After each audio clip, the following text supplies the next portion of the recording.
Aruga Basengat Kak Jubata. Selamat pagi Bapak Ibu Guru.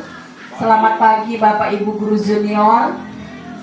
Selamat bergabung pada hari ini. Kita akan mengikuti kegiatan diseminasi budaya positif yang akan disampaikan oleh Ibu Mariati SPD CGP Angkatan 9 Kabupaten Melawi. Acara pembukaan menyanyikan lagu Indonesia Raya. Hadirin dimohon berdiri.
Hadirin disilakan duduk kembali.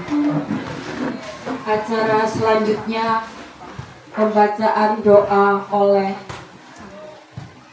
Pak Haryanto. Waktu dan tempat disilakan.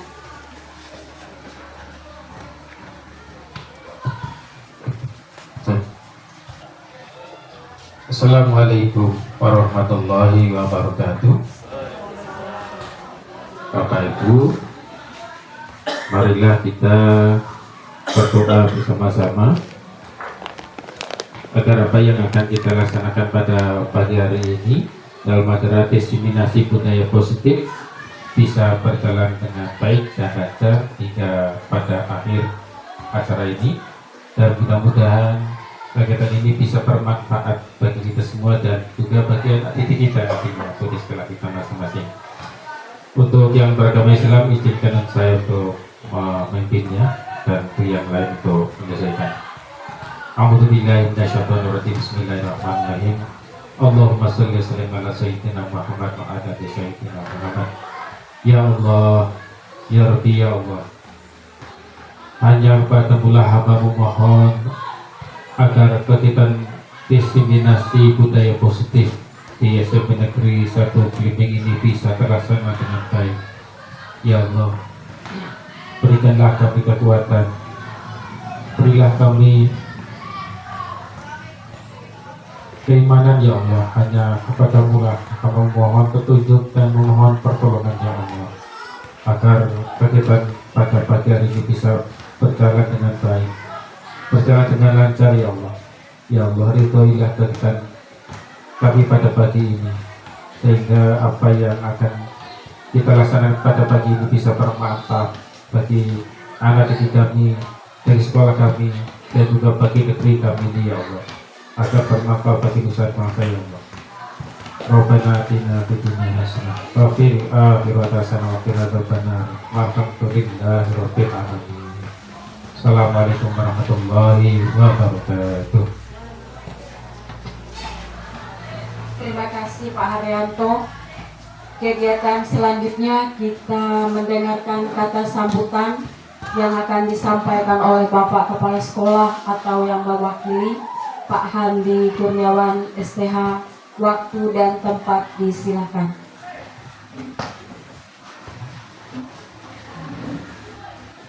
Baik, terima kasih. Pertama-tama saya mengucapkan terima kasih kepada kawan-kawan semua yang berkenan hadir dalam kegiatan ini, khusus juga kepada Ibu Mari yang hari ini akan presentasi diseminasi budaya positif. Kemudian kemarin itu Pak Wendy yang juga presentasi ya. Mohon maaf kemarin saya tidak bisa hadir Pak. Itu karena ada kegiatan di gereja. Saya mengucapkan selamat pagi untuk kita semua yang telah hadir di tempat ini. Ya, kita sebenarnya jadwal kompet itu jam 10.35, tapi karena jam 9 nanti jadwal mati lampu, ya, jadi kita percepat pagi ini. Ya. Mudah-mudahan sebelum mati lampu nanti sudah selesai. Ya. Jadi kita manfaatkan waktu yang ada. Ya. Saya mengucapkan banyak terima kasih juga kepada dua calon guru penggerak yang ada di tempat ini ya, yang angkatan ke-9 ini. Kalau guru BK yang SMP baru berdua nih ya, untuk Malawi ya, yang guru BK baru berdua ini. Jadi itu yang ingin saya sampaikan ya. Semoga teman-teman lain juga yang nantinya akan melakukan ini ya, Mas Noli ya. Oke. Pak Har juga. Ini saya serahkan langsung kepada Bapak. Terima kasih. Terima kasih Pak Handi Kurniawan STH. Selanjutnya kita akan masuk ke acara inti, penjelasan, pemaparan, briefing, pantun dan semua yang akan disampaikan oleh Bu Maria atau Bu Mariati SPD. Waktu dan tempat kami silakan. Terima kasih kepada pembawa acara. Saya awali dengan mengucap Bismillahirrahmanirrahim. Assalamualaikum warahmatullahi wabarakatuh. Adil Katalino Bak Ciramin tak saruga bak sengat kaji bata. Harus. Saya suka jadi orang Kalimantan. Udah pasti belum Bapak Ibu bahasa Kalimantannya? Mantap ya. Oke. Selamat pagi, salam sejahtera untuk kita semua. Semoga kegiatan diseminasi ini membawa manfaat bagi kita semua. Baik Bapak Ibu, sebelum saya mengawali kegiatan diseminasi pada pagi ini, saya akan membawakan pantun. Dari Cikini ke Gondangdia. Hari ini kita belajar dengan ceria. Cikampek Tasikmalaya. Walaupun capek, hati tetap bahagia. Itu saya belajar dari Bu Ramina, guru bahasa Indonesia di sini. Beliau pandai berpantun. Selain bersajak ya Bu, pandai berpantun ya. Oke.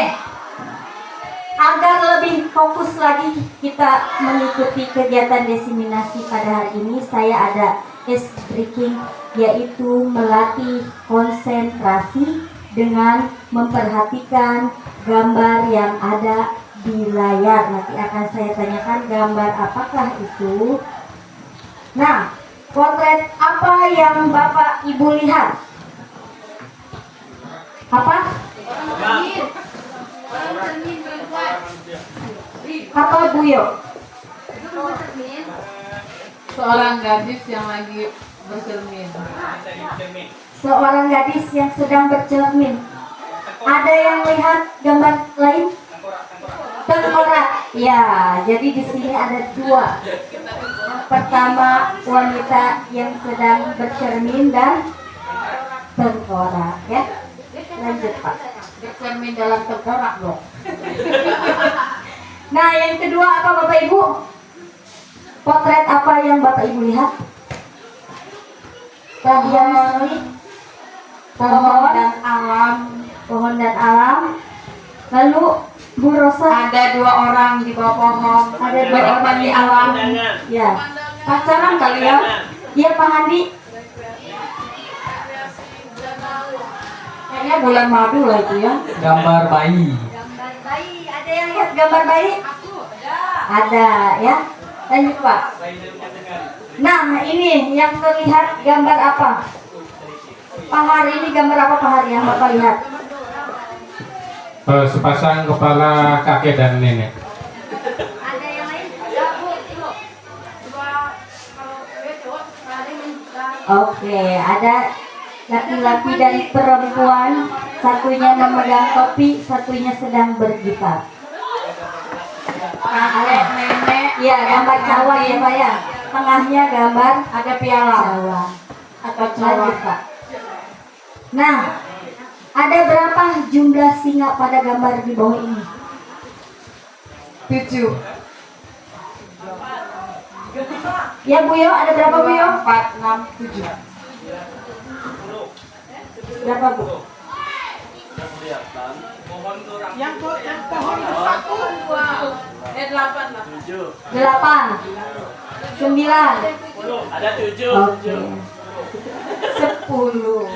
Lanjut Pak Wen. Oke, Daya itu S-Breaking sebagai melatih konsentrasi dan fokus kita. Oke, lanjut ke inti pembahasan, yaitu mengenai diseminasi budaya positif. Nah, konsep inti dalam budaya positif itu apa saja sih? Lanjut. Nah, konsep inti dalam budaya positif itu ada 8 Bapak Ibu. Yang pertama yaitu mengenai perubahan paradigma belajar. Nah, jadi seiring berjalannya waktu dan zaman, pembelajaran juga mengalami perubahan. Yang kedua yaitu disiplin positif. Yang ketiga mengenai nilai-nilai kebajikan. Yang keempat kebutuhan dasar manusia. Yang kelima motivasi perilaku manusia. Yang keenam posisi kontrol guru. Yang ketujuh keyakinan kelas. Dan yang kedelapan yaitu mengenai segitiga restitusi. Nah, pembahasan ini nanti yang akan saya ulas ya Bapak Ibu. Lanjut Pak. Nah, pembelajaran paradigma baru. Apa yang Bapak Ibu pahami mengenai pembelajaran paradigma baru? Kepada Ibu Ramina. Pahar, apa pahar paradigma pembelajaran baru? Menurut Bapak apa? Pembelajaran itu apa Pak? Pasti Bapak sebagai guru di SMP Negeri 1 Blimbing yang setiap hari itu mengajar siswa di kelas. Selain mengajar juga kita memberikan pendidikan bagaimana siswa itu berperilaku, mewujudkan karakter, terutama dalam kurikulum Merdeka ini, yaitu difokuskan kepada profil pelajar Pancasila. Nah, pembelajaran paradigma baru menurut Pak Haryanto itu apa sih, Pak? Singkat saja ya Ibu Maria. Kalau menurut saya bahwa untuk pembelajaran paradigma baru atau mungkin bisa dikatakan kurikulum merdeka ini ya, ini merupakan pembelajaran yang berorientasi pada penguatan kompetensi dan pengembangan karakter yang sesuai dengan dimensi yang ada di profil pelajar Pancasila. Ini menurut saya. Terima kasih. Beri tepuk tangan untuk Pak Haryanto. Bagus sekali Bapak jawabannya yang Bapak sampaikan. Oke, lanjut Pak. Nah, pembelajaran paradigma baru. Jadi pembelajaran paradigma baru merupakan pelajaran yang dirancang berdasarkan prinsip pembelajaran berdiferensiasi sehingga para peserta didik belajar sesuai kebutuhannya berdasarkan tahap perkembangan sesuai teori psikologi modern untuk mewujudkan profil pelajar Pancasila. Betul ya Pak Haryan? Mantap. Oke, nah di dalam profil pelajar Pancasila itu ada 6 dimensi. Yang pertama itu beriman, bertakwa kepada Tuhan Yang Maha Esa dan berakhlak mulia. Yang kedua itu berkebinekaan global, mandiri, bergotong royong, bernalar kritis dan kreatif. Nah, di dalam sebuah kegiatan pembelajaran, tentunya di sekolah, terkadang ada sebuah miskonsepsi tentang teori kontrol. Apa sih teori kontrol itu? Jadi, teori kontrol itu seolah-olah guru itu dapat mengontrol siswa dan guru itu dapat membuat atau membangun siswa lebih baik dengan cara mengkritik dan menghukumnya, dan bahwa orang dewasa itu dapat memaksa sepenuhnya terhadap peserta didik. Lanjut Pak. Mengubah paradigma stimulus respon pendekatan teori kontrol. Nah, stimulus respon lawan teori kontrol dengan pandangan tentang dunia. Stimulus respon tentang dunia bahwasanya realitas atau kebutuhan kita sama. Kita terkadang menganggap kebutuhan kita dengan orang lain itu sama. Padahal pada kenyataannya kebutuhan kita dengan orang lain itu berbeda ya. Dan yang kedua itu semua orang melihat hal yang sama. Terkadang kita beranggapan bahwa kita menilai seseorang itu sama, padahal pada kenyataannya setiap orang itu memiliki gambaran berbeda-beda atau persepsi yang berbeda-beda tentang suatu kejadian. Dan kita mencoba mengubah orang agar berpandangan sama dengan kita atau memaksakan pandangan kita untuk dapat diikuti oleh orang lain. Padahal pada kenyataannya kita berusaha memahami pandangan orang lain tentang dunia. Yang berikutnya, perilaku buruk dilihat sebagai suatu kesalahan. Padahal semua perilaku memiliki tujuan ya. Terkadang kita melihat contohnya, kita mendapatkan seorang siswa yang datang terlambat ke sekolah. Nah, kita tanpa melihat alasan dan sebab akibat kenapa siswa itu sampai datang terlambat, lalu kita menjudge-nya bahwa dia itu telah melakukan pelanggaran dan kesalahan tanpa melihat alasannya. Nah, siapa tahu saja dia datang terlambat itu karena sedang merawat orang tuanya yang sakit kah, atau kendaraannya yang mogok di jalan. Nah, itu ya Bapak Ibu. Lalu orang lain bisa mengontrol kita. Padahal pada kenyataannya hanya Anda yang bisa mengontrol diri kita sendiri ya. Saya bisa mengontrol orang lain. Anda tidak bisa mengontrol orang lain. Lalu pemaksaan ada pada saat bujukan gagal. Sebaiknya kita lakukan kolaborasi dan konsensus menciptakan pilihan-pilihan baru. Nah, ini nanti yang akan saya paparkan dalam segitiga restitusi. Dan yang terakhir, model berpikir menang atau kalah. Nah, terkadang kita melihat suatu masalah itu diputuskan dengan siapa yang benar, siapa yang salah. Padahal sebaiknya kita melakukan model berpikir menang-menang atau win-win solution ya. Lanjut. Nah, tentang disiplin positif. Apa yang Bapak Ibu guru pahami mengenai disiplin positif? Miss Noli? Yang Miss Noli pahami mengenai disiplin positif apa ya, Miss? Terima kasih Teh. Disiplin positif berani memulai hal-hal yang bisa memotivasi diri sendiri menjadi lebih baik, terutama dalam belajar ya, karena kita guru kan ini korelasinya dengan siswa. Memotivasi diri sendiri itu yang utama dalam disiplin positif. Oke, terima kasih. Terima kasih jawabannya kepada Miss Noli. Beri tepuk tangan untuk Miss Noli, di mana saya melihat guru yang paling semangat dalam memperhatikan siswa di sekolah ini adalah Miss Noli.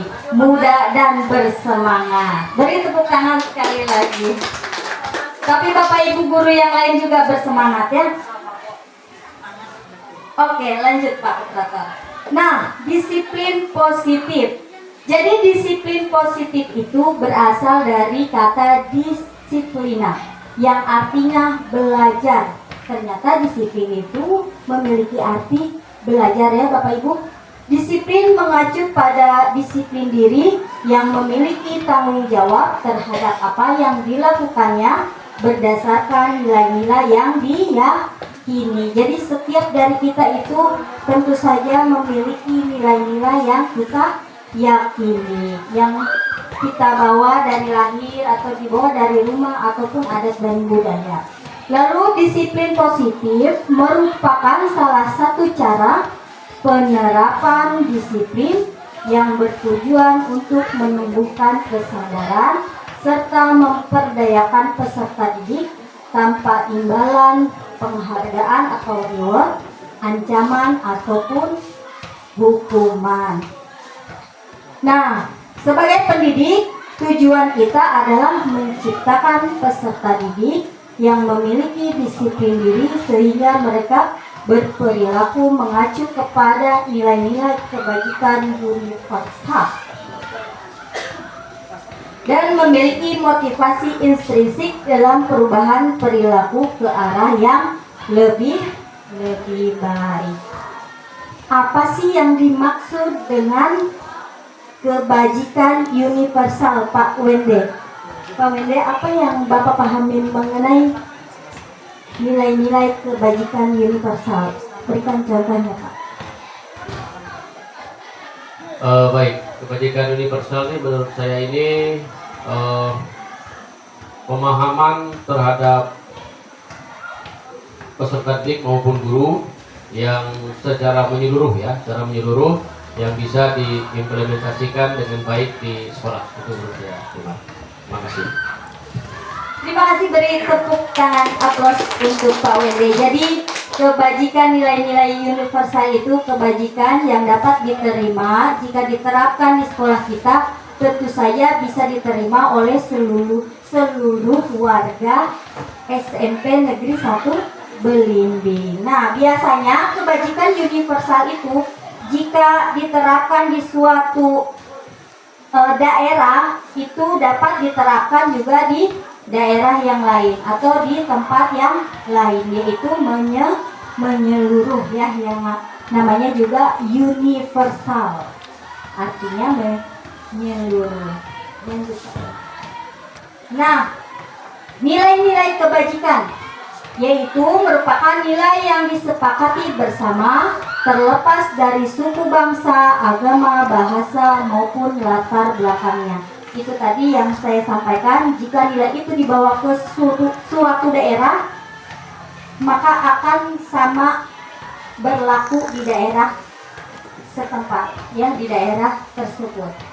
Nah, contoh nilai kebajikan sebuah institusi atau organisasi. Nah, kalau di ruang lingkup pendidikan atau sekolah itu kita mengenal nilai kebajikan universal, profil pelajar Pancasila, di mana di dalamnya itu ada nilai-nilai yang terkandung, ya.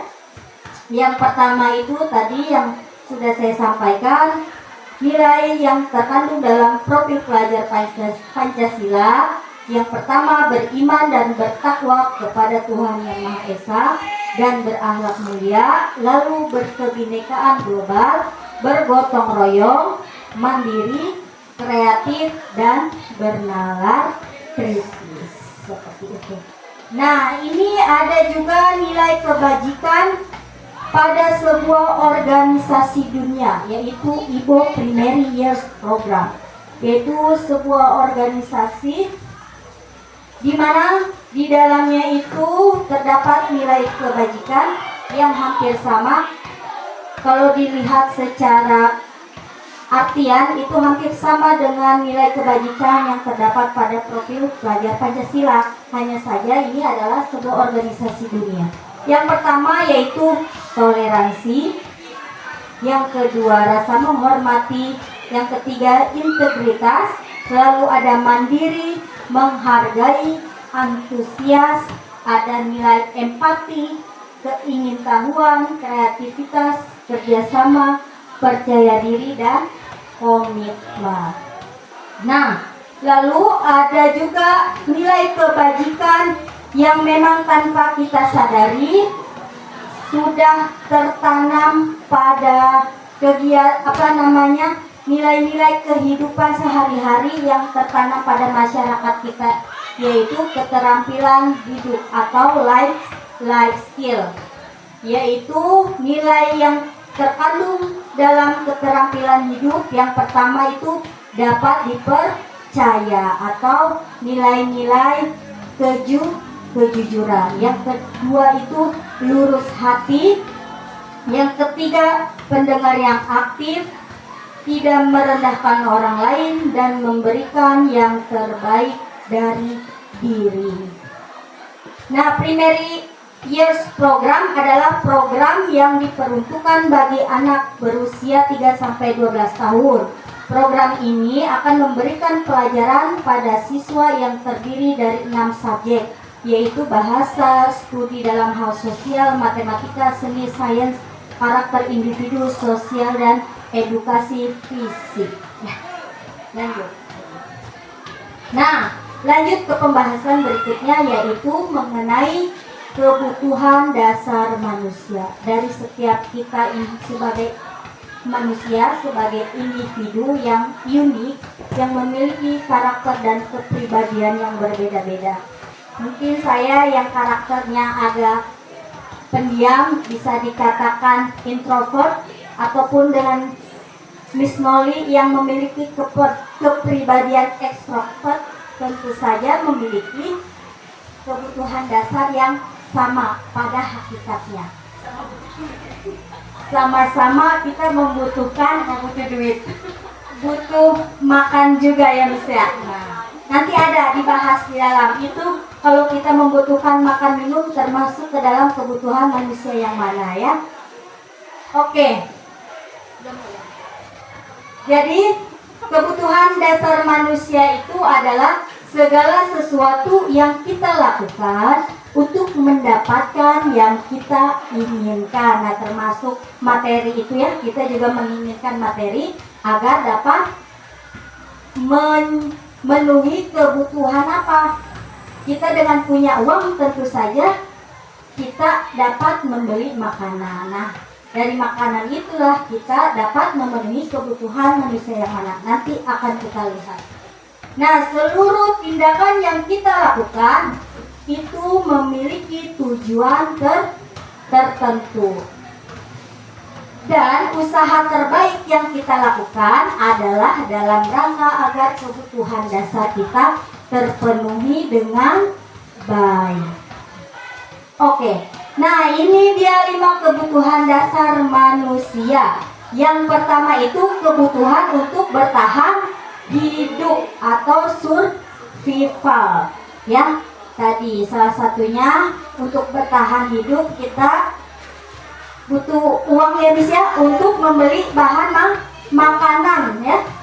Karena dengan makan kita akan memenuhi kebutuhan dasar kita. Itu memang kebutuhan yang paling dasar, makan dan minum. Untuk membeli makan minum kita membutuhkan uang atau duit ya. Yang kedua itu cinta dan kasih sayang atau love and belonging bahasa Inggrisnya ya, biar keren. Jadi cinta kasih itu cinta orang tua terhadap anak, anak terhadap orang tua, atau wanita terhadap pria, pria terhadap wanita. Nah itu wajar ya. Lalu kebutuhan manusia yang ketiga itu adalah kebebasan, freedom ya. Banyak pergerakan yang menyuarakan kebebasan. Ya mungkin karena di dalam suatu lingkungannya adanya sebuah ikatan yang membuat dia merasa tidak bebas. Nah, kenapa mereka melakukan seperti itu? Ternyata itu adalah bagian dari kebutuhan manusia yang ingin merasakan kebebasan. Yang keempat itu adalah kesenangan atau fun ya, bahasa Inggrisnya fun, bahasa Indonesianya kesenangan ya Miss ya. Nah, kesenangan ini bisa kita dapatkan dengan cara apa? Misalkan kita dengan cara mencari hiburan, tentunya ya, dengan menonton drama Korea bagi ibu-ibu yang senang drama Korea. Yaitu contoh lainnya seperti bernyanyi ya Pak Wenda.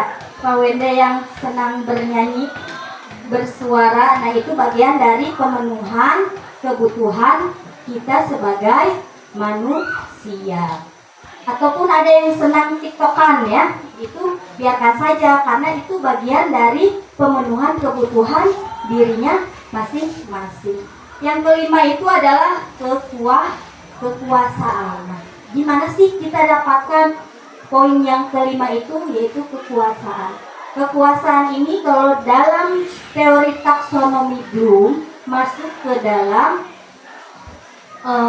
aktualisasi diri ya, kebutuhan beraktualisasi diri atau penguasaan. Penguasaan ini dapat kita dapatkan dalam atau dapat kita curahkan ketika kita mengikuti sebuah organisasi. Karena di dalam organisasi itu ada struktur keorganisasian, ada yang jadi ketua, wakil, nah itu anggota, itu bagian dari penguasaan ya. Lanjut. Nah, motivasi perilaku manusia. Kalau tadi itu kebutuhan, 5 kebutuhan dasar manusia. Kalau sekarang itu motivasi perilaku manusia. Jadi motivasi manusia itu ada kaitannya dengan 5 dasar kebutuhan manusia. Nah, di dalam memenuhi 5 dasar di dalam motivasi manusia itu adanya sesuatu yang nantinya akan memenuhi 5 kebutuhan dasar manusia itu. Nah, sebagai guru kita harus mampu mengetahui motivasi perilaku manusia.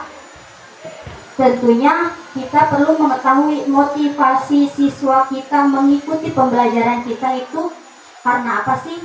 Nah, di sini ada 2 motivasi. Yang pertama itu motivasi intrinsik dan yang kedua itu motivasi ekstrinsik. Nah, yang diharapkan itu ketika siswa kita mengikuti pembelajaran kita di kelas, tentunya kita sebagai guru harus mampu memunculkan motivasi ekstrinsik, motivasi dalam diri siswa tersebut ya. Jadi bukan karena motivasi ekstrinsik. Nah, apa sih yang dimaksud dengan motivasi intrinsik? Motivasi intrinsik itu untuk menjadi orang yang mereka inginkan dan menghargai diri sendiri dengan nilai-nilai yang mereka percayai. Jadi tujuan dari motivasi intrinsik itu agar siswa kita itu mampu menghargai dirinya sendiri dengan nilai-nilai yang mereka percayai. Lalu apa yang dimaksud dengan motivasi ekstrinsik? Motivasi ekstrinsik biasanya dia memiliki tujuan untuk menghindari ketidaknyamanan atau hukuman dan untuk mendapatkan imbalan atau penghargaan dari orang lain. Nah, semoga saja siswa kita itu mengikuti pembelajaran kita di kelas bukan karena motivasi ekstrinsik ya, yaitu karena takut dengan gurunya. Kita harapkan mereka mengikuti pembelajaran kita di kelas itu memang benar-benar karena motivasi ekstrinsik dari dalam dirinya, karena mereka ingin belajar. Oke, nah ini dia contoh motivasi eksternal atau motivasi ekstrinsik. Yang pertama contohnya berpartisipasi dalam perlombaan karena ingin membawa pulang hadiah. Ya, terkadang kita ikut lomba misalkan 17 Agustus itu karena ingin hadiahnya. Terus yang kedua belajar hal baru karena tuntutan pekerjaan. Ya, misalkan mengerjakan PMM karena tuntutan dari atasan, karena takut dimarahi ya. Terus yang ketiga menghabiskan waktu bersama orang lain karena ingin meningkatkan status sosial. Misalkan kalau kata anak zaman sekarang itu pansos ya, mengikuti orang yang terkenal di sampingnya. Iya, supaya terkenal. Dan yang berikutnya membersihkan kamar agar tidak dimarahi orang tua atau melakukan upacara karena takut dihukum sama Pak Ujang misalkan ya, Pak Ujang ya. Nah, lanjut Pak. Contoh motivasi intrinsik. Paham sampai sini ya Bapak Ibu ya? Oke, kalau gitu sebelum saya lanjut ke motivasi intrinsik, tolong Pak Handi berikan contoh. Tadi kan saya sudah memberikan contoh nih, motivasi ekstrinsik. Itu gambaran secara umum. Kalau pelaksanaannya di sekolah kita bagaimana Pak? Semuanya X. Yang contohnya, kalau intrinsik itu kan lebih kepada apa ya? Yaitu karena ada tuntutan gitu. Ada tuntutan. Contohnya siswa datang, dia ada PR, dia kerjakan PR, yang dikejar itu nilai, kayak ada PR. Kemudian apalagi itu, guru datang juga ke sekolah mengerjakan PMM supaya ada sertifikat, gitu kan. Kemudian ya yang ikut CGP juga, ya supaya ya nggak ketinggalan dengan yang lainnya, gitu kan. Nah seperti itu. Kemudian kalau yang khusus di sekolah ya masih banyak lagi. Itu contoh. Oke. Terima kasih Pak Handi, jawabannya sangat sesuai dengan yang ada di lapangan ya Pak Handi ya, membumi ya. Terus contoh motivasi intrinsik yang pertama itu berpartisipasi dalam perlombaan karena ingin menikmati aktivitas perlombaan. Nah itu muncul dari dalam diri, saya mau ikut lomba ya karena memang saya senang aja ikut lomba gitu. Nah yang kedua itu belajar hal baru karena menganggapnya sebagai sesuatu yang menarik. Oh ini ada pembelajaran baru nih misalkan di PMM, saya mau ikut karena memang pembahasannya menarik sesuai dengan saya sebagai guru ketika saya melakukan pembelajaran di kelas misalkan. Nah lalu yang ketiga menghabiskan waktu bersama orang lain karena ingin menikmati waktu kebersamaan dengan mereka, gitu ya. Dan yang terakhir contohnya membersihkan kamar karena memiliki hobi yang bersih-bersih. Ya Miss Noli nih yang saya lihat ya sering membersihkan kamar. Lanjut Pak. Oke. Lalu yang berikutnya itu penyelesaian masalah yang dihadapi oleh murid. Nah, ini sesuai dengan kita sebagai guru ya, yang tiap hari berhadapan dengan para peserta didik, apalagi pada usia-usia SMP ini memasuki masa peralihan dari usia anak-anak ke usia remaja, di mana di sini itu ciri-ciri remaja itu salah satunya adalah adanya guncangan dalam sosio-emosional mereka. Karena apa? Karena peralihan dari usia anak-anak beralih ke remaja itu adanya sebuah perubahan hormon yang dapat mempengaruhi sosio-emosional peserta didik kita. Nah, dalam menjalankan peraturan ataupun keyakinan kelas atau sekolah, bila mana ada suatu pelanggaran, tindakan apa yang Bapak Ibu lakukan? Nah, jika di lapangan itu kita menemukan sebuah permasalahan ya Pak Arya, biasanya Pak Har melakukannya dengan cara apa Pak Har? Dengan hukumankah, konsekuensikah, atau dengan restitusi Pak Har?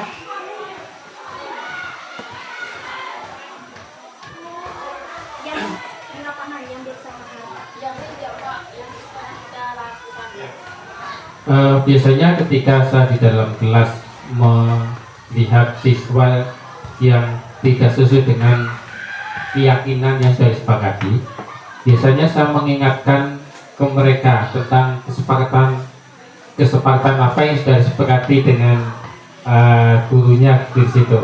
Nah, ketika sudah disebutkan mereka, berarti saya menanyakan apa yang sudah kamu langgar di situ. Nah, jadi dari situ kita sekaligus untuk mengingatkan ke peserta didik bahwa apa yang sudah mereka lakukan barusan itu adalah sesuatu yang sudah dilanggar sesuai dengan kesepakatan mereka sendiri gitu. Bagus sekali Pak Har jawabannya. Memang Pak Har ini guru-guru yang sudah mengimplementasikan kurikulum merdeka nampaknya. Jadi dari ketiga itu mana itu Pak? Termasuk ke hukuman kah, konsekuensi atau restitusi ya Pak? Menurut saya ke restitusi. Oke, beri tepuk tangan untuk Pak Haryanto. Bagus sekali ini guru teladannya Pak. Lanjut Pak.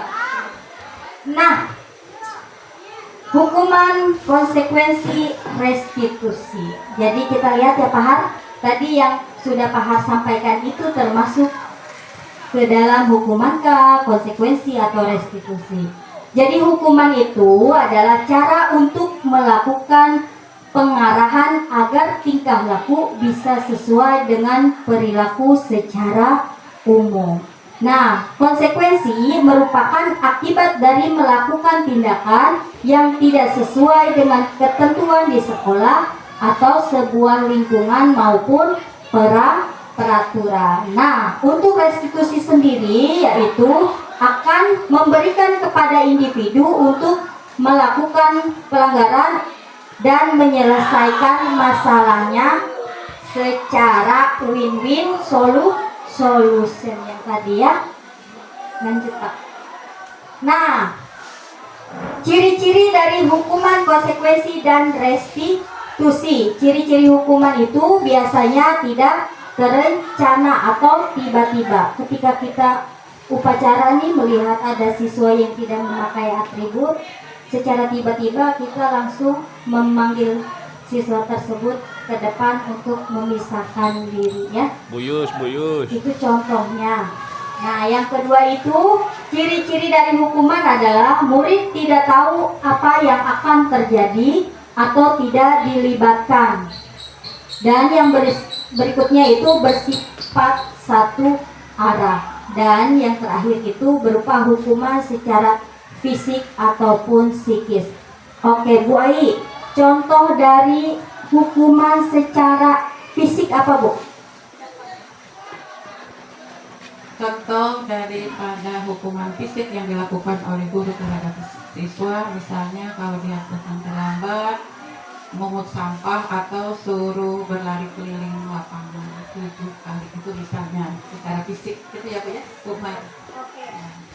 Terima kasih, bagus sekali, beri tepuk tangan untuk Bu Ai. Nah, Bu Rosa, hukuman secara psikis atau psikologi itu contohnya apa sih Bu biasanya? Contohnya Bu.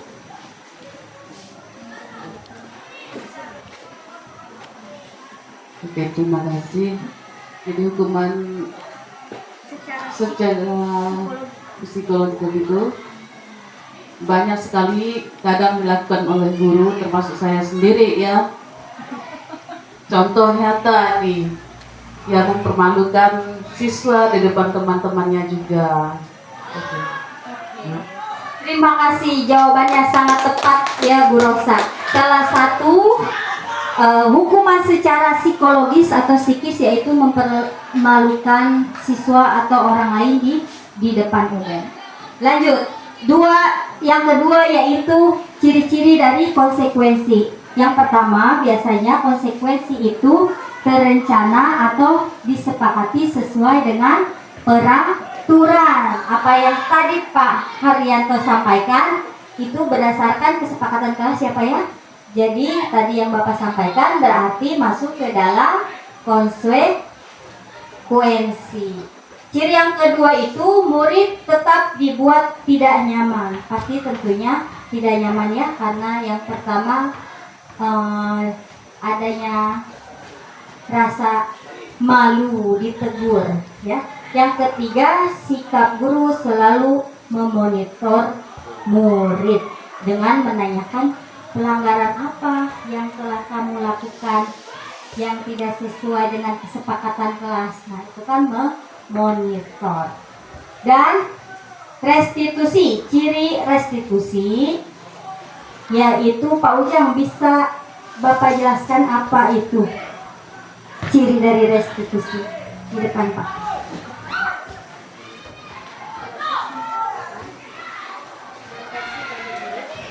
Baik, terima kasih Bu Mar yang sudah memberikan kesempatan untuk saya. Menurut saya, restitusi itu adalah suatu proses yang menciptakan pelanggaran yang ada di sekolah kita. Contohnya, saya sering memberikan kepada anak suatu pelanggaran yang tidak boleh dilaksanakan. Contohnya seperti kemarin ya. Kemarin saya sempat tensi atau emosional kepada anak-anak yang tidak mau mengikuti aturan sekolah yang sudah kita sepakati bersama.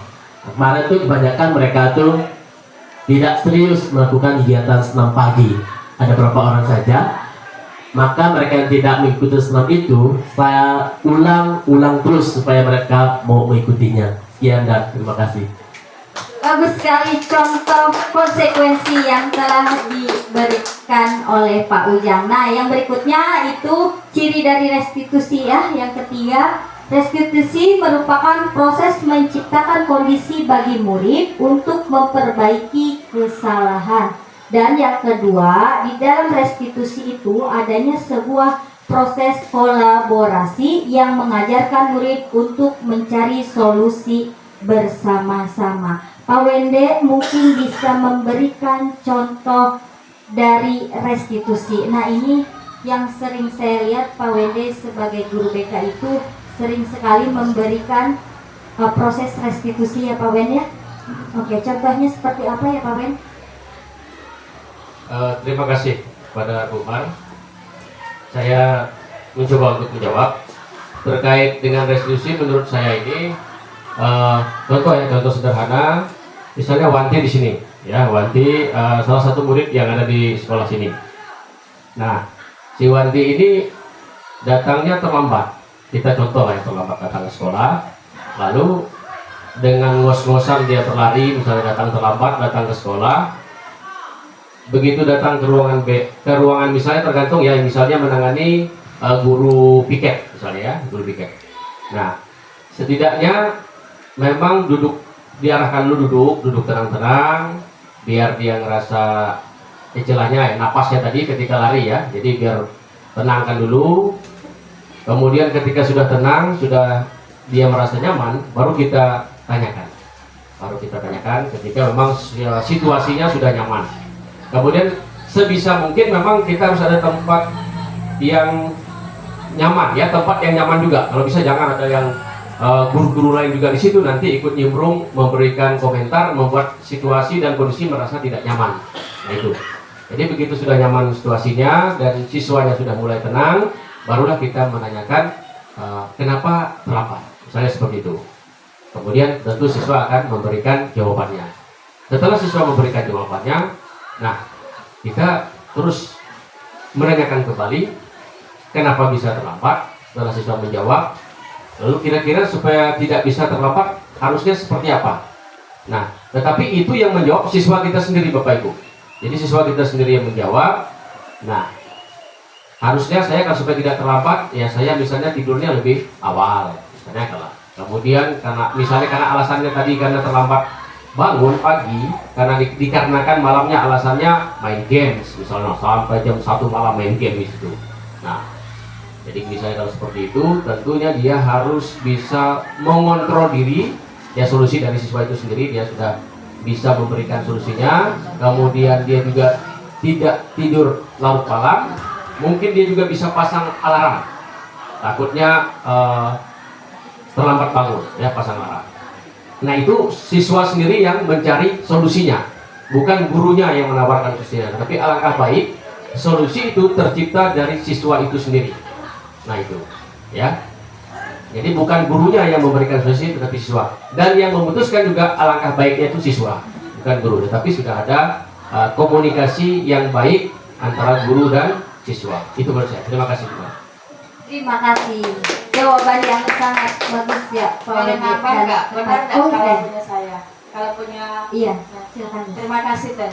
Mau sharing sedikit. Kalau dari saya secara pribadi biasanya nggak tahu ya termasuk institusi atau enggak. Secara pribadi misalnya siswa ini terlambat, saya tanya, saya kejar apa sebab akibat dan seterusnya.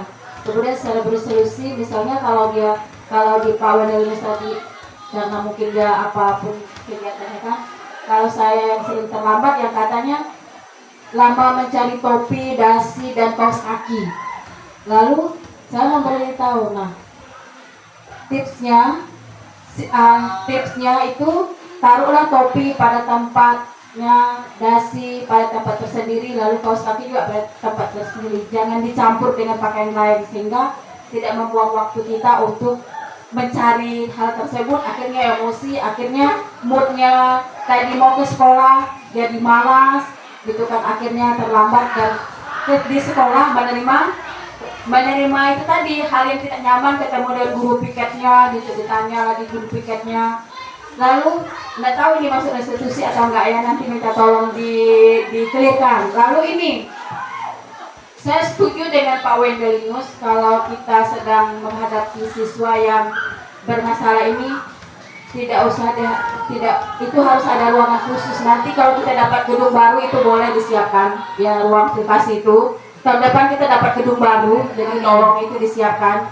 Karena sekarang semua guru itu jadi guru BK ya, bahasa Inggris saya udah nggak dipakai lagi gitu kan, jadi guru BK.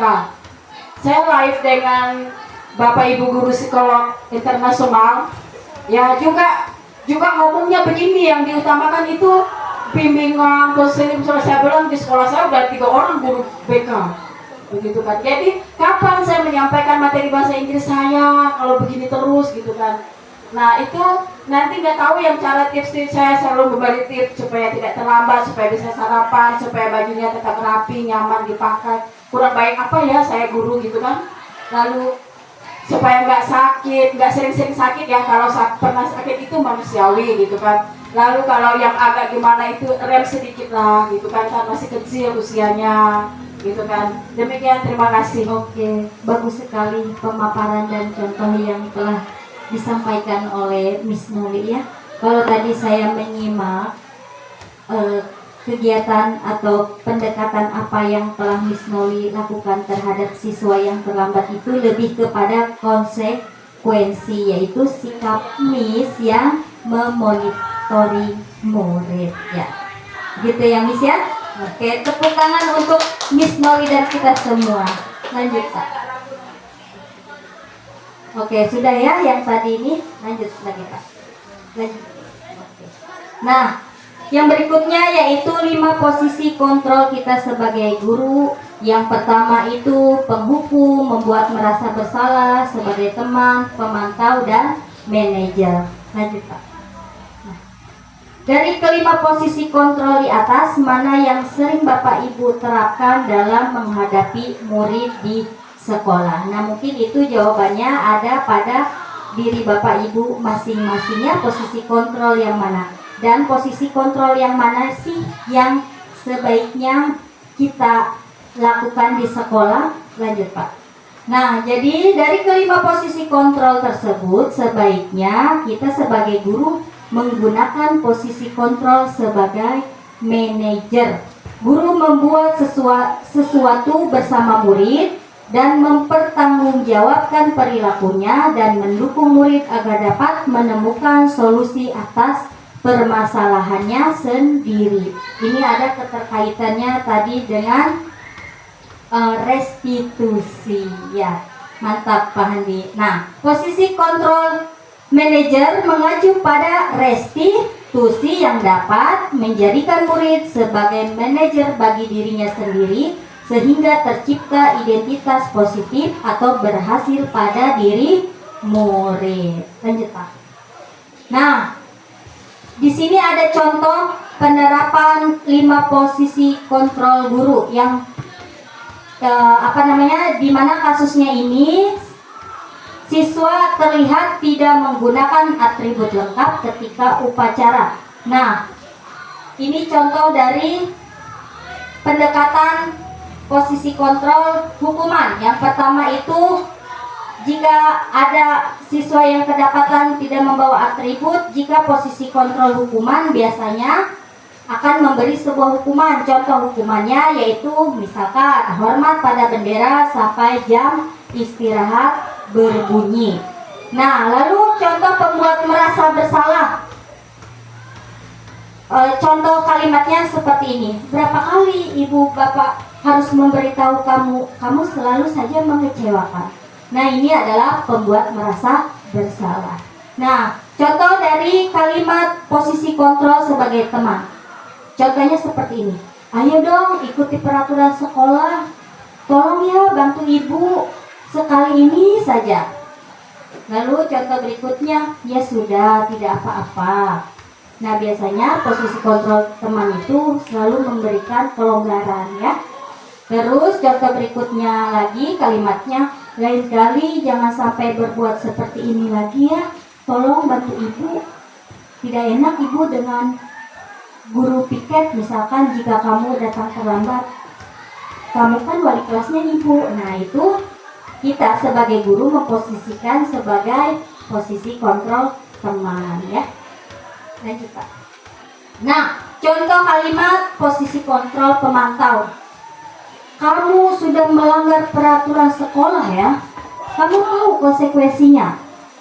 Nah, setelah upacara kamu beli atributnya ke Pak Handi sana, ke TU. Jangan diulangi lagi ya nanti. Atau beli ke Bu Yuhana, topi atau dasi ya. Nah, itu contoh kalimat dari posisi kontrol pemantau. Nah, lalu bagaimana posisi kontrol sebagai manajer? Seperti ini contohnya. Apakah kamu tahu kesalahanmu? Kira-kira bagaimana kamu memperbaiki kesalahanmu? Nah, itu kalimat dari posisi kontrol manajer. Jadi mengajak siswa untuk berpikir mencari solusi untuk tidak mengulangi lagi kesalahan yang telah dia lakukan. Nah, kita lihat ya Bapak Ibu, tebak ini termasuk ke dalam contoh posisi kontrol yang mana? Lanjut Pak. Nah, saya kecewa sekali dengan kamu. Kira-kira apa ini? Ya Bu Ai? Membuat rasa bersalah. Oke, betul. Membuat rasa bersalah. Hebat Bu Ai ya. Oke, lanjut Pak. Nah, yang kedua apa nih? Kamu tidak pernah benar melakukannya. Apa ini? Menghukum secara psikologis. Lanjut, Pak. Nah, apa rencanamu untuk menyelesaikan masalah ini?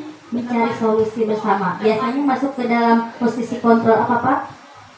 Manajer. Oke, betul. Manajer. Lanjut, Pak W. Ayolah, lakukan demi ibu. Ya, apa, Miss? Teman. Iya, betul. Teman. Tepuk tangan, Miss Mali. Lanjut, Pak.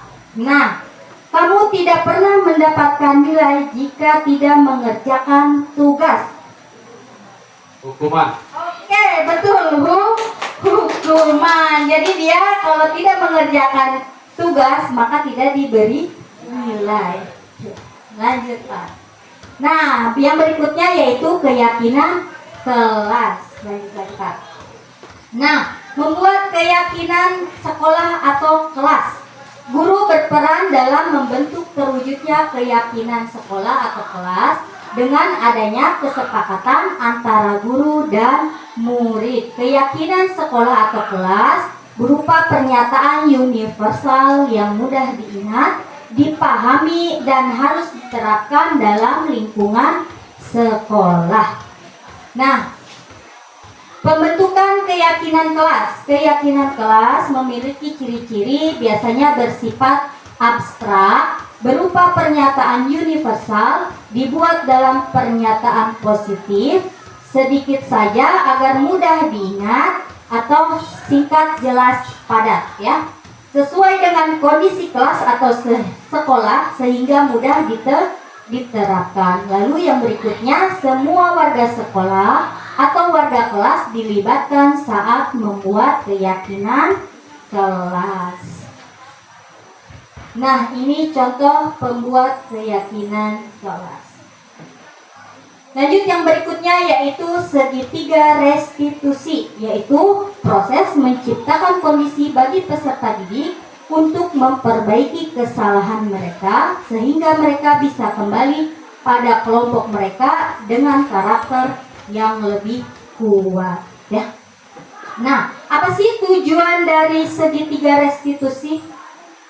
Segitiga restitusi, guru yang berperan sebagai manajer menggunakan segitiga restitusi dalam menyelesaikan masalah melalui 3 tahapan, yaitu menstabilkan identitas, validasi tindakan yang salah, dan menanyakan keyakinan. Lalu tujuannya apa? Tujuannya itu agar menghasilkan murid yang mandiri dan bertanggung jawab.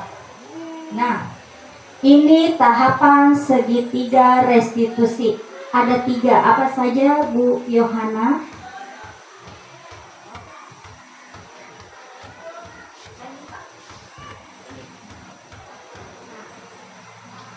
Yang pertama, menstabilkan identitas berdasarkan prinsip membuat kesalahan adalah bagian dari proses pembelajaran. Terima kasih, Bu. Jadi tahapan yang pertama dalam restitusi, segitiga restitusi, yang pertama itu menstabilkan identitas, di mana dalam prinsip membuat kesalahan adalah bagian dari proses pembelajaran, ya. Karena tidak ada noda tidak belajar. Itu menurut iklan Rinso, ya, Bapak. Iklan.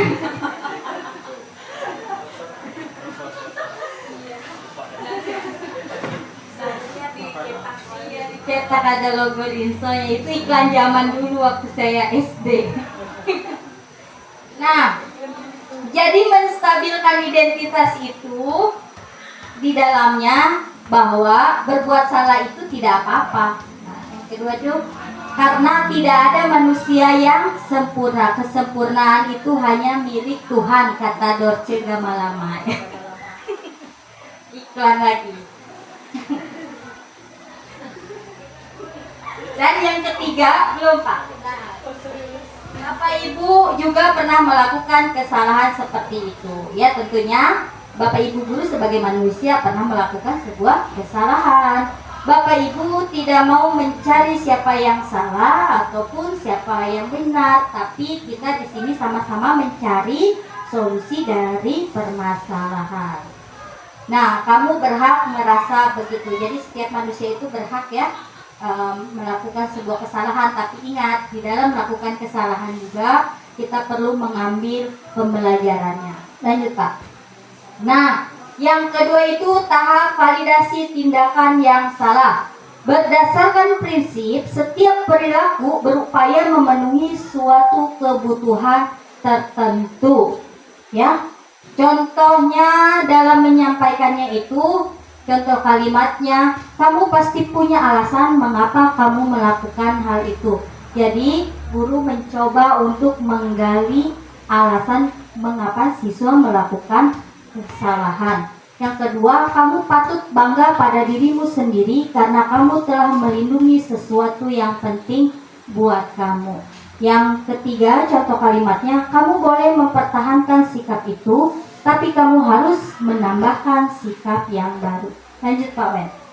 Nah, tahapan yang terakhir itu validasi tindakan yang salah. Berdasarkan prinsip teori kontrol bahwa pada dasarnya kita termotivasi secara ekstrinsik ya Bapak Ibu. Nah, contoh kalimat dalam validasi tindakan yang salah. Apa keyakinan kelas kita? Nah, lalu nilai-nilai apa yang telah disepakati bersama?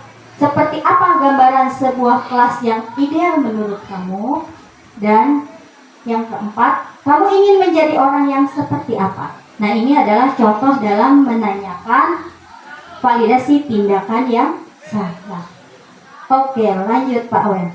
Nah, ini ada contoh dari penerapan segitiga restitusi. Selamat siang Melani. Selamat siang Bu.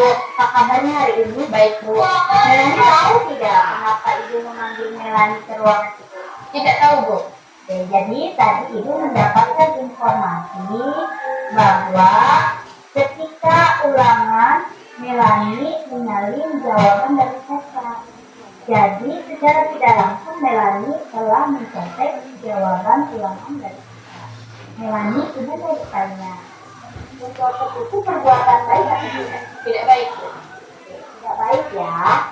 Memang setiap dari manusia itu tidak luput dari kesalahan. Ibu pun juga luput dari kesalahan.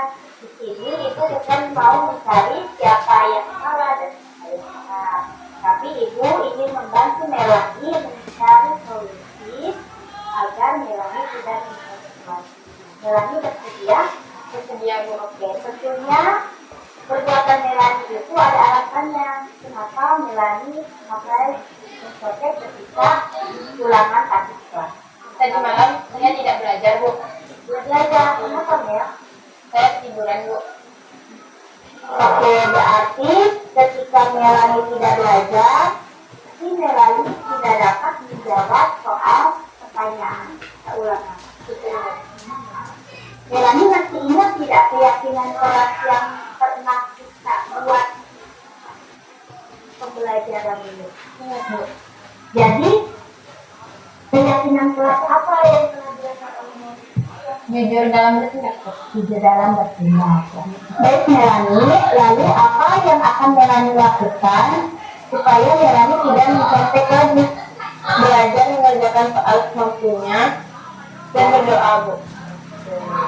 Terima kasih ya Melani sudah mau jujur dengan itu. Mulai kapan Melani akan melakukan itu? Mulai hari ini Bu. Terima kasih ya Melani. Ya Bu.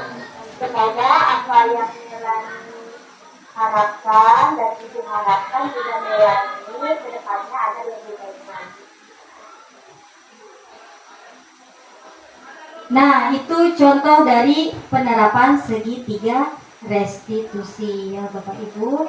Nah, yang kedua ini juga penerapan segitiga restitusi terhadap Laura yang terlambat ke sekolah. Ibu, Laura, tadi Ibu dapat informasi dari guru tugas bahwa Laura datang terlambat ke sekolah. Betul. Laura tahu nggak jam masuk sekolah di sekolah ini jam berapa? Jam 7. Lalu tadi Laura datang jam berapa? Jam 7 lewat 10. Jam 7 lewat 10. Oke ya. Laura, Ibu tahu bahwa setiap manusia itu pasti pernah melakukan pelanggaran dan kesalahan. Ini Ibu bukan bermaksud untuk mencari kesalahan ataupun mencari siapa yang benar dan siapa yang salah. Tapi tentu saja Laura datang ke sekolah itu ada alasannya. Kenapa tadi Laura datang terlambat ke sekolah? Apa alasannya? Lalu tuh telat bangun. Kok bisa telat bangun? Begadang tadi malam tuh, begadang tadi malam ngapain aja? Main game, nonton film, nonton film. Lalu tidurnya harus ya Laura. Laura masih ingat tidak kesepakatan sekolah dan kesepakatan kelas yang pernah kita sepakati pada awal pembelajaran dulu? Masih ingat? Jadi kesepakatan sekolah apa yang telah Laura langgar? Tidak disiplin dan tidak terlalu. Tidak disiplin dan tidak terlalu. Ya, kedisiplinan dan datang ke sekolah tepat waktu. Oke. Nah, bagaimana sih caranya agar Laura datang tepat waktu? Bangun lebih awal, lalu dari itu jangan begadang, lalu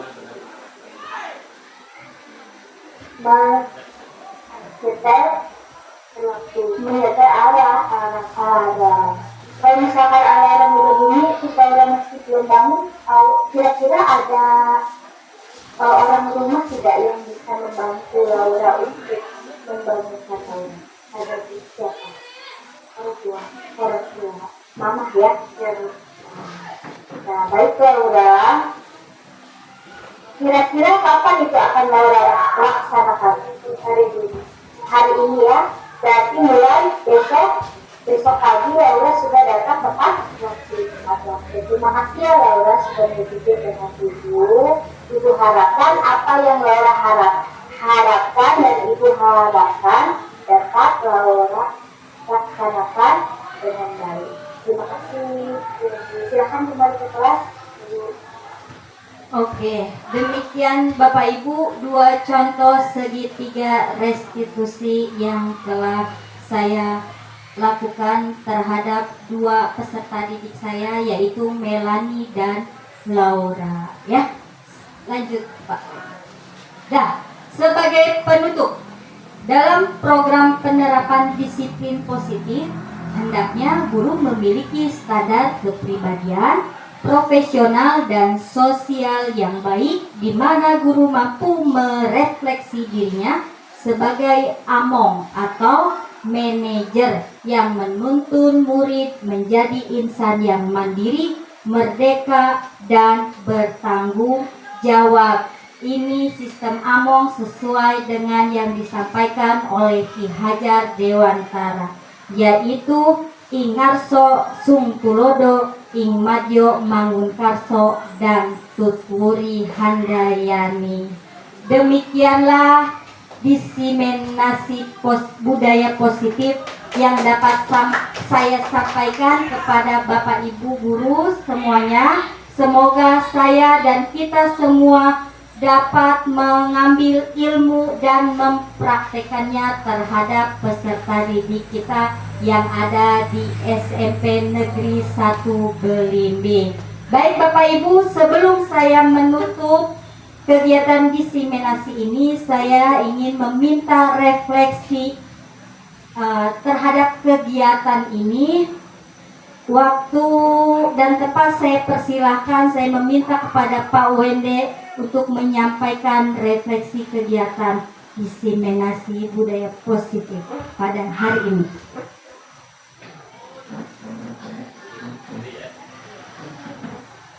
Baik, terima kasih Ibu Mar. Terkait dengan apa yang disampaikan oleh Bu Mar, diseminasi budaya positif ini sangat penting dan sangat menambah wawasan baru bagi saya, karena memang terkait dengan budaya positif itulah yang menjadi harapan saya, kemudian teman-teman juga sebagai guru bisa mengimplementasikan dengan baik terkait diseminasi budaya positif.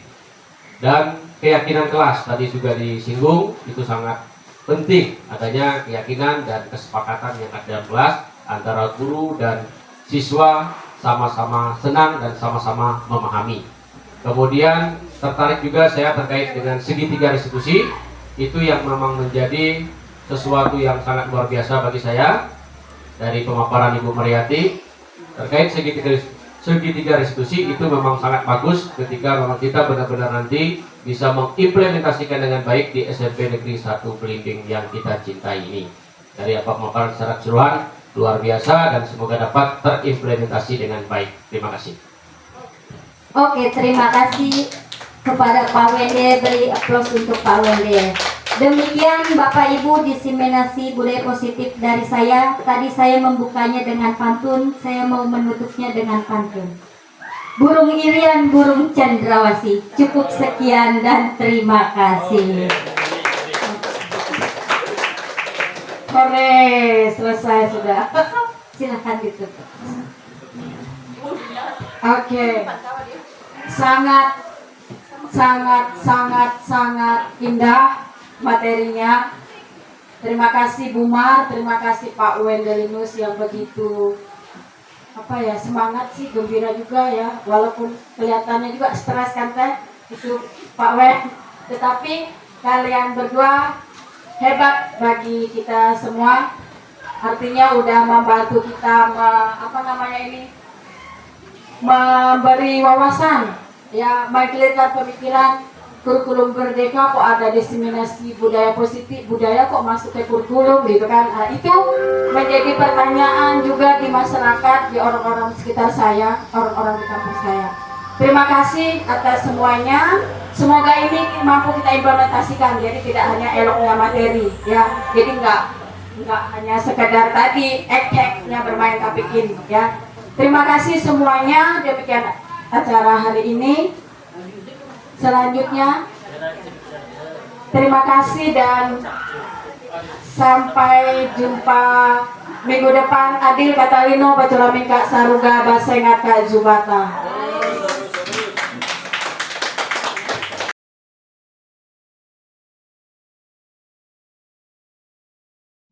Selamat pagi semuanya. Baik. Bagaimana kabarnya hari ini? Luar biasa. Sebelum kita memulai pembelajaran pada hari ini, alangkah baiknya kalau kita awali dengan berdoa. Kepada ketua kelas, silahkan pimpin doa. Sebelum kita belajar pada siang hari ini, baiklah kita berdoa menurut agama dan kepercayaan kita masing-masing. Berdoa mulai.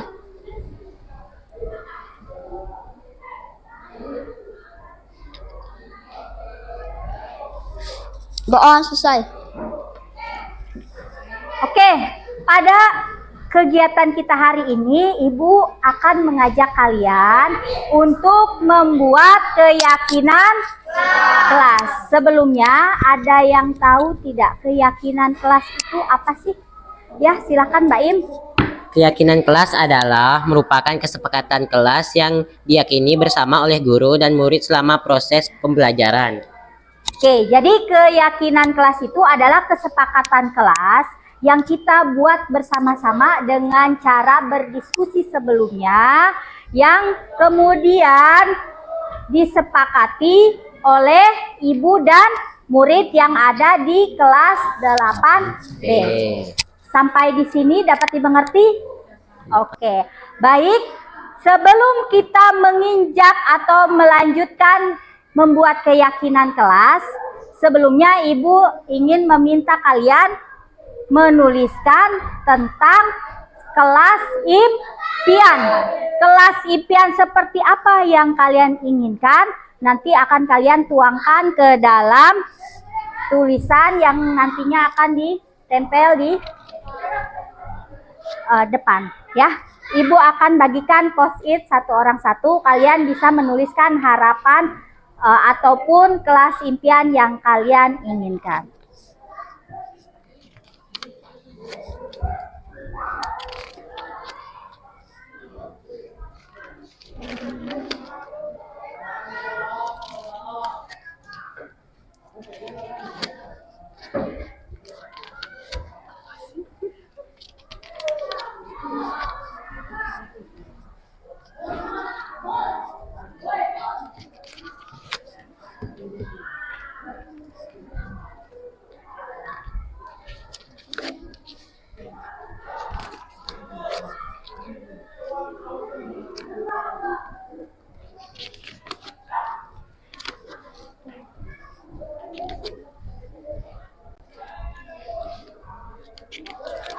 Tulis ya Bang.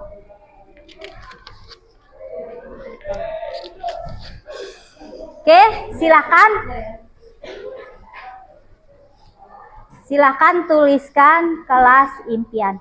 Bagi yang sudah, boleh menempelkannya ke karton yang ada di papan tulis.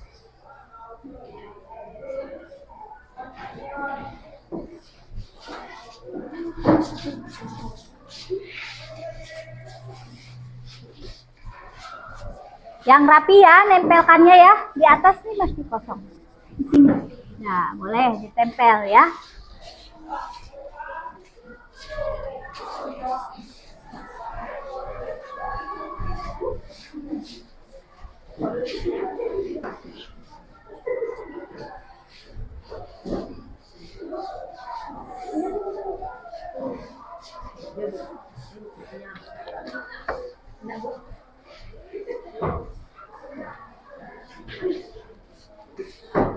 Sekalian Mbak Im, tempelkan.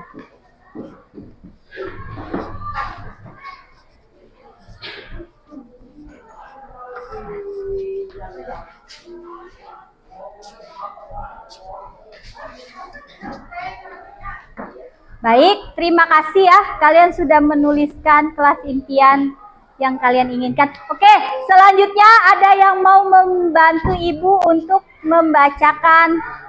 Ya, silakan Bang, maju ke depan.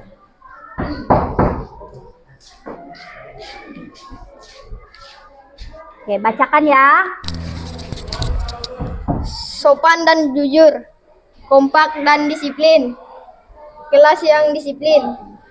Kami ingin kelas 8B bersih, rapi, disiplin, dan tata tertib. Kami menjaga kebersihan kelas. Oke. Saya ingin kelas yang sunyi dan bersih. Saya ingin kelas 8B tertib, sopan, rapi, dan tentram. Saya ingin kelas yang kompak. Kelas impian, jaga kebersihan kelas dan sopan santun kepada guru serta murid. Kami anak kelas 8B ingin belajar dengan tertib dan tenang. Kelas yang sopan, rapi, bersih, dan teratur, tertib, disiplin, kompak, anti-bullying. Bersih, rapi, dan tenang. Ingin kelas yang bersih dan nyaman. Kelas impian, rapi, bersih, kompak, dan disiplin. Kelas impian, rapi, wangi, bersih, disiplin, sopan, dan lain-lain. Keinginan itu sudah lama diimpikan. Kelas impian saya adalah bersih, disiplin, kompak, rapi, dan taat aturan sekolah. Oke, terima kasih ya Bang telah membantu Ibu membacakan kelas impian.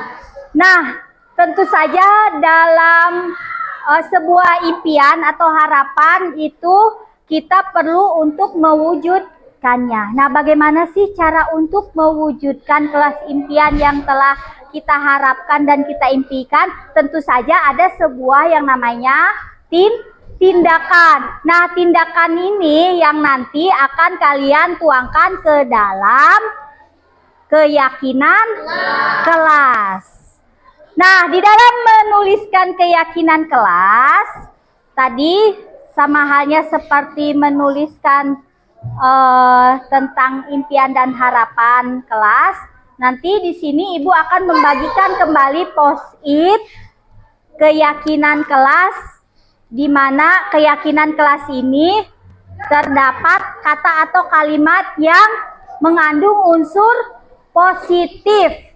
Tapi di sini di dalam keyakinan kelas itu menggunakan kalimat yang singkat, padat, jelas agar mudah diingat dan dipahami. Contohnya seperti apa? Ya, pintar, disiplin, jujur, sopan, taat peraturan, mandiri, bertanggung jawab, kreatif. Oke, udah paham semua ya? Walaupun udah paham semua, Ibu minta kalian untuk menuliskannya ke dalam post-it, nanti ditempel di karton sebelah sini. Oke, baik, sudah paham? Oke, tuliskan ya.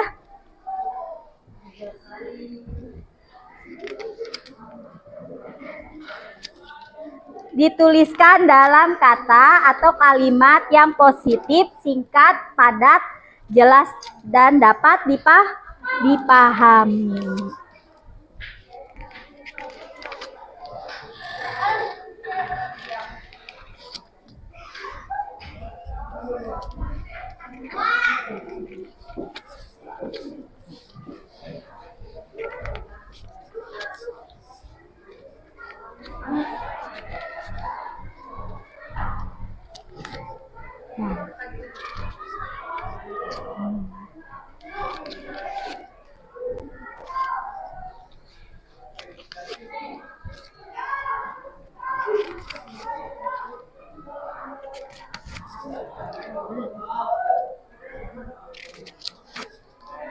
Dah, oke, silahkan dituliskan.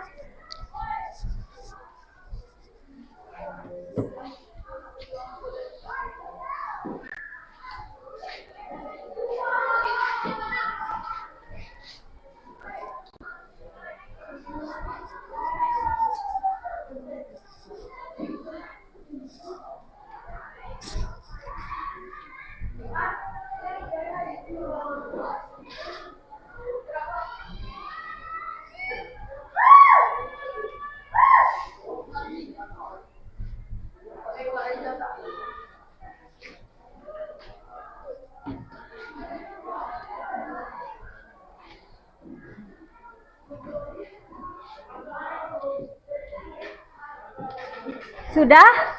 Bagi yang sudah, silakan tempel kembali ke dalam kertas karton yang kosong sebelah sini. Nah, sip.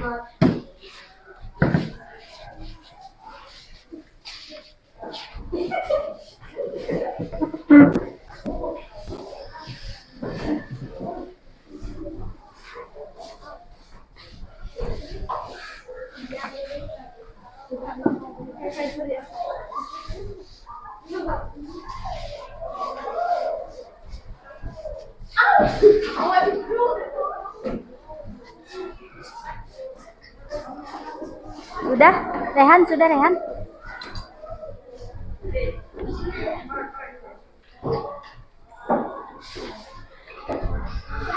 Sudah semua ya? Sudah, baik. Seperti biasa, siapa yang ingin membantu Ibu untuk membacakan dan memilah kesepakatan keyakinan kelas yang dipilah yang sama dengan misalkan ada yang sama disiplin, kita masukkan ya. Disiplin, cari yang sama, nanti sekiranya yang sama taruh di sebelah sini. Siapa yang mau bantu Ibu ke depan? Iya, boleh, Kak. Kita cari yang sama ya. Disiplin. Ya. Disiplin, mandiri, bertanggung jawab, jujur, sopan. Mandiri dan bertanggung jawab. Oke, berarti yang ini dimasukkan ya. Lalu yang mana lagi yang sama? Ini ya, sopan. Sopan sudah ada, jadi sama ya kan? Ini kreatif dan bertanggung jawab. Kreatif ini. Mana lagi yang sama? Sopan, jujur, taat peraturan, kompak. Oke, kompaknya yang diambil ya? Iya. Nah, ambil ini, boleh. Terus kreatif sudah ada. Mandiri, oke. Simpan di sebelah sana.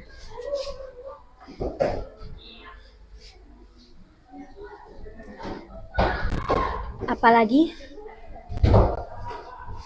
kalau kebersihan harus bertanggung jawab, disiplin mandiri, kreatif, berani bertanggung jawab. Sudah ada belum? Bertanggung jawab ya ini ya. Terus kreatif sudah ada? Sudah ada ya. Oke, boleh dibacakan Kak. Dari secara keseluruhan yang telah dituliskan oleh kawan-kawan kelas 8. Bacakan. Iya, semuanya. Disiplin, mandiri, bertanggung jawab, jujur, dan sopan. Sopan, jujur, mandiri, dan bertanggung jawab. Sopan, jujur, taat peraturan, dan kompak. Kreatif, dan bertanggung jawab. Oke, terima kasih ya. Nah, terima kasih. Berarti ini yang sebelah sini itu dan yang sebelah sini kalimat dan kata yang sama. Jadi Ibu pisahkan ke sebelah sini ya, ke keyakinan kelas 8B. Nanti setelah ini Ibu minta satu orang untuk menuliskannya ke dalam karton. Siapa yang mau membantu Ibu menuliskan? Caca, tulisannya boleh? Tulisannya rapi kan? Pakai spidol ya. Ini, tulis ini, dituliskan kembali di dalam bentuk tulisan biar nanti ditempel di kelas 8B. Bisa kan? Tulis ini. Iya, tulis ini. Tulis dulu judulnya keyakinan kelas 8B. Tulis spidolnya. Iya, tulisnya. Judulnya keyakinan kelas 8B. Bisa kan?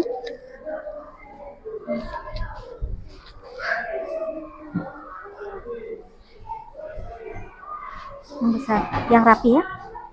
Nah, keyakinan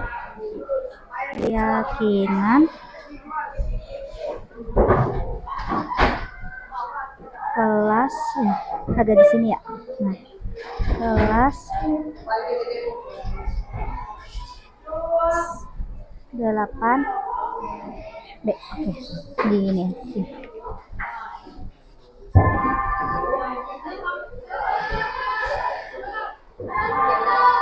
Tulis ya. Disiplin. Yang rapi ya. Coba sini Ibu tulisannya. Disiplin.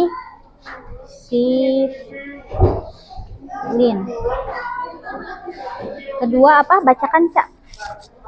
Mandiri, Mandiri.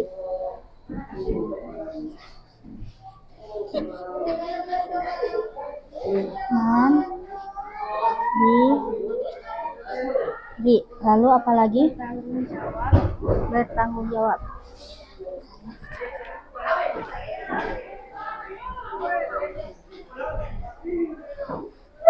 Bertanggung jawab.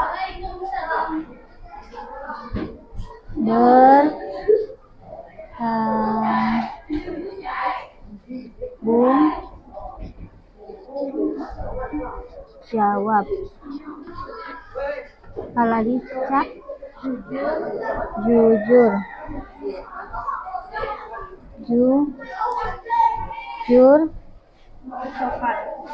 Sopan.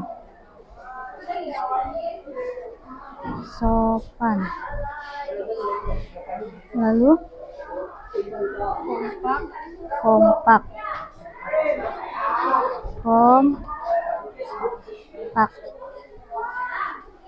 Apalagi?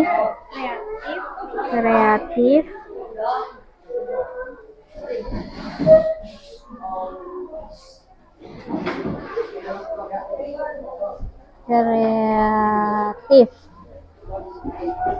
Lalu sudah ya. Terima kasih kepada Caca yang telah membantu Ibu menuliskan dan membacakan tentang keyakinan kelas 8B. Nah, setelah ini nanti kita akan menempelkannya. Sebelum menempel, nanti agar lebih menarik kita bisa menghiasnya, ya.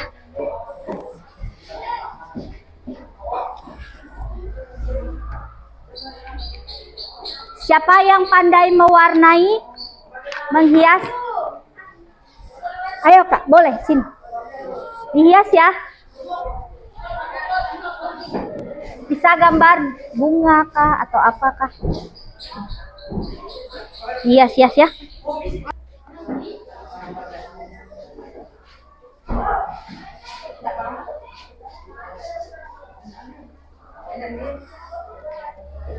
Lagi pakai kira-kira atau mau pakai pensil atau pakai spidol aja, silahkan kamu hias ya, dikreasikan.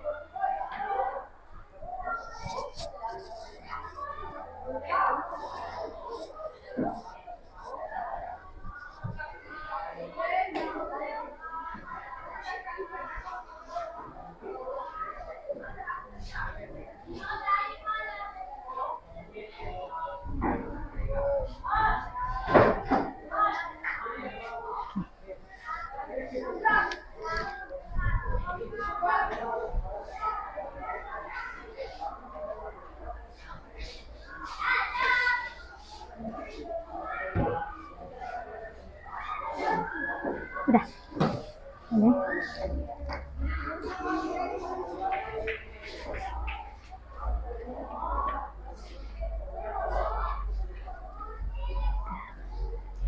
Warna kah? Merah, kuning, hijau. Warna pelangi ya.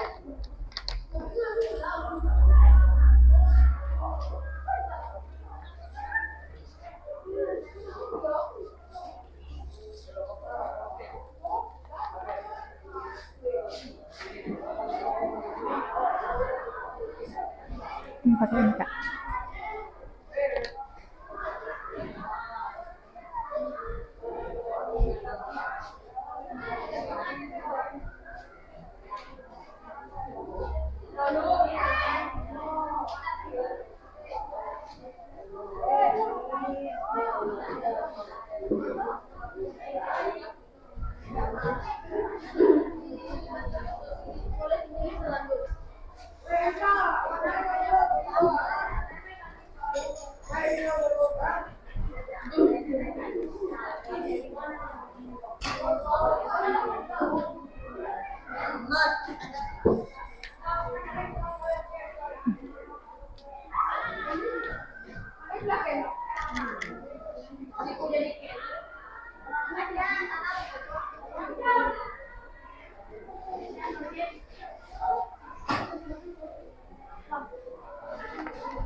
Warna hijau ya. Merah.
Sudah, Kakak.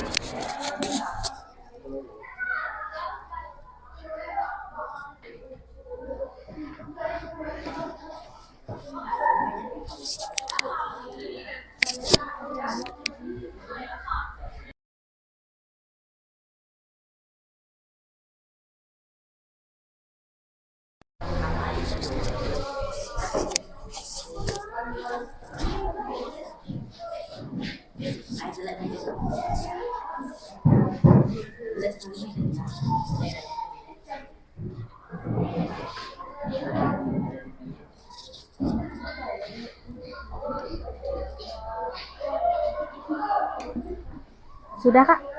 Sudah selesai. Oke, terima kasih ya, Kak. Keyakinan kelas 8B sudah selesai. Ibu minta satu orang ke depan untuk memberikan tanda tangan. Cukup kecil saja ya. Yang ini menyatakan bahwa kalian telah menyepakati dan menyetujui kedisiplinan kelas yang telah dibuat. Silahkan satu orang satu maju ke depan, tanda tangan di bawah ya. Bawa penanya. Satu orang satu. Tanda tangan. Oke. Siapa lagi? Silahkan.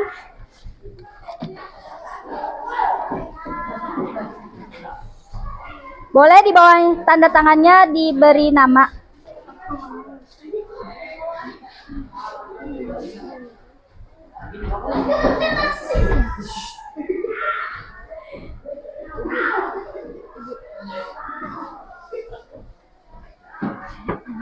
Tanda tangan.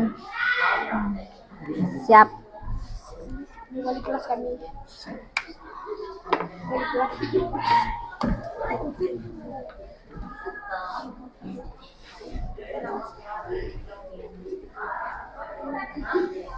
Tanda tangan ya.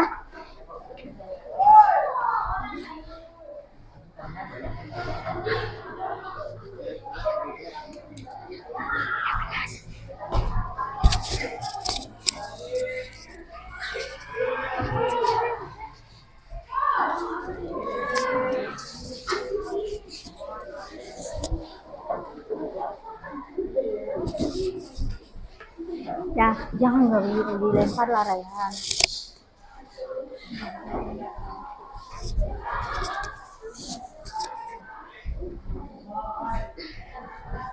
Ayo, siapa yang belum? Ya, boleh sini. Yang belum boleh maju ke depan.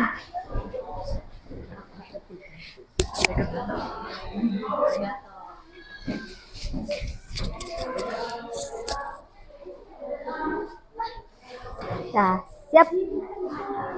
Ini pulpen siapa? Ya, makasih ya. Oke. Keyakinan kelas sudah selesai, sudah jadi dan sudah ditandatangani. Oke, berarti kegiatan kita pada hari ini telah selesai. Oke, untuk mengakhiri kegiatan pada hari ini, silakan ketua kelas pimpin doa.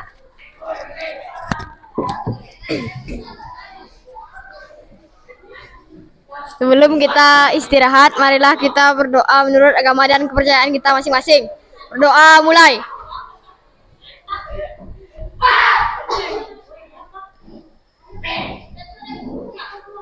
Berdoa selesai. Terima kasih ya kepada kelas 8B. Semoga apa yang telah kita buat dapat kita laksanakan dan kita lakukan dengan baik. Maaf jika dalam penyampaian Ibu ada kekurangan ataupun salah dalam penyampaian. Ibu akhiri. Wabillahi taufik walhidayah. Wassalamualaikum warahmatullahi wabarakatuh.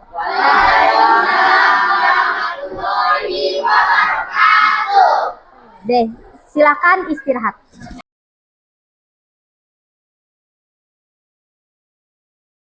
Nama saya Meliani Dewi Pretiulado. Saya berasal dari kelas 8B. Saya hari ini membuat keyakinan kelas bersama Ibu Mariati dan teman-teman.